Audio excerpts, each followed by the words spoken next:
Subscribe, follow, like, share, and support the channel. At the turn of the 19th century, one man rewrote the map of Europe. He wasn't born a king. He wasn't born a noble.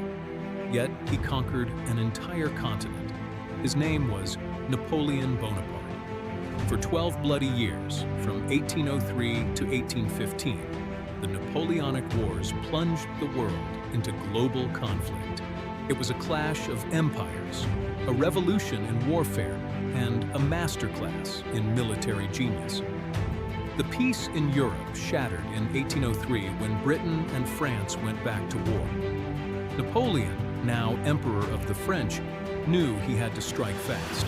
Britain had the money and the world's greatest navy, ruling the waves after the Battle of Trafalgar. But on land, Napoleon was unstoppable. In 1805, at the Battle of Austerlitz, Napoleon pulled off his masterpiece. Outnumbered by a combined Russian and Austrian army, he feigned weakness, lured his enemies into a trap, and completely smashed them. Within years, Prussia fell, Austria bowed, and Russia was forced into an alliance. Napoleon was the master of Europe. But absolute power breeds absolute resistance. Napoleon's first major mistake was Spain. A brutal guerrilla war bogged down hundreds of thousands of French troops for years, a wound Napoleon called his Spanish ulcer.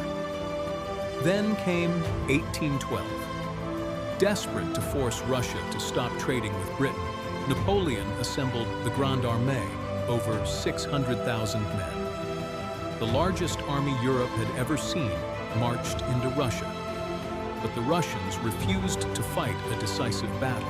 Instead, they retreated, burning their own countryside behind them. When Napoleon finally reached Moscow, it was deserted, and then it was set ablaze.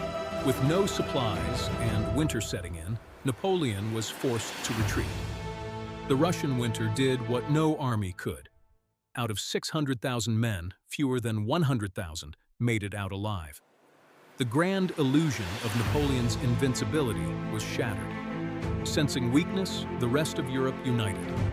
In 1814, Paris fell, and Napoleon was forced to abdicate.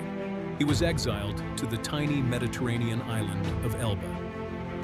The world breathed a sigh of relief. But Napoleon wasn't done. Fewer than 10 months later, he escaped.